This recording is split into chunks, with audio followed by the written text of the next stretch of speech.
is head in the sand. Literally. Okay. Head in the sand. The picture here is of President William Ruto, and it seems he's got his head down. I can't say if that's in the sun. But as public anger grows over the record fuel price spike, President William Ruto and Energy CSO Pio Wandai have buried their heads in the sand, hoping the matter will resolve itself. I don't know how that would happen, but okay. But transport operators have vowed to paralyze travel across the country today to force a response, warning that rising fuel costs, heavy taxation and unstable pricing have made operations unsustainable. In the meantime, the president has flown out of the country, while senior officials remain detached, issuing conflicting explanations and defending contested fuel import policies. Charles Nyambuga, who is a political analyst, says as Kenyans struggle with soaring commodity prices, electricity bills, school fees and unemployment, critics question why the man in charge of the country's finances appears more visible in political rallies and ODM wars. Okay, one would imagine that perhaps he wants to look at the fuel crisis. Leave that one alone. Oh my God, because but you there laugh. is no expertise there, man. I'm sorry. Yeah, you invite mirth when you lack anything else to say. East Africa's fuel pricing variance exposed region to global shocks, experts say. And 12,000 SACCOs face axe over missing returns. Ooh. Looking at other stories, top officials bury their heads in the sand as high fuel costs spark anger. And I think that's the overall feeling today, that, you're going to cripple an economy. I don't know how much has been lost so far, but you have an economy that really, in some cases, doesn't sleep at night and starts really early in the morning. Especially people who are moving across the country and folks who are moving goods and services.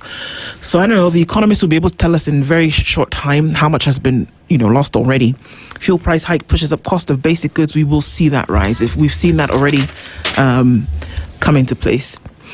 So, Gideon, and I'm not talking about the one with the fleece. Yep. I'm talking about the one who is the national chairman of KANU, Gideon Moi. He says, I will tell you the truth about the Ruto deal. Hiking fuel prices sparks fear of countrywide transport shutdown. Well, it's not a fear. It looks like it's a reality right now. Jubaland forces stay quiet as locals threaten to take up arms. The locals are telling you, remember we had a conversation here with Wajir South Member of Parliament, Mohammed, and he said to us, these people are here. It's not a whether they're coming or they're actually here. So locals are saying, well, if you people don't want to do anything about it, we're going to arm ourselves and protect ourselves. I just don't get it.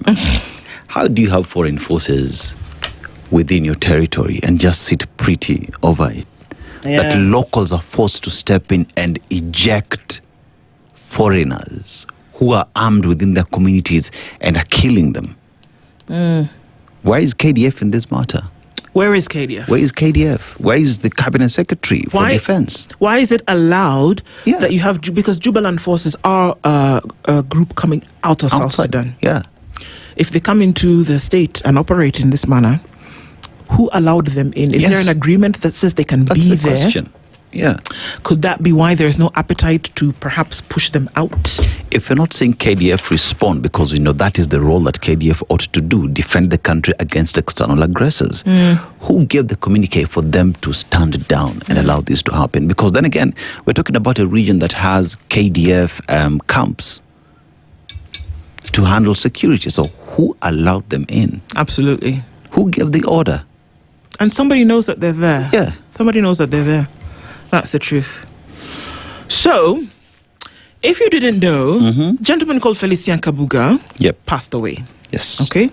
After many years, Felicien was being looked for. Hi, Evie. Felicien was being looked for the longest time. Now, Felicien was also part of the Rwandese government pre-genocide times, and he was accused, charged with genocide, rape, all kinds of things, that he funded a lot of the activities around the genocide. He'd been in hiding for years. Many said that he was here in Kenya. Yeah. It was alleged that he was here. He was in Uganda. He was in DR Congo. He was all over the place. He was finally found a few years ago in Paris, hiding in an apartment somewhere. Nobody would have known. And then he was arrested and brought back to Den Haag for the trial. Well, guess what? He's dead. And the question in this headline is there closure for genocide victims as Kabuga dies before trial ends? And the answer is no. I don't even know how else we can say it.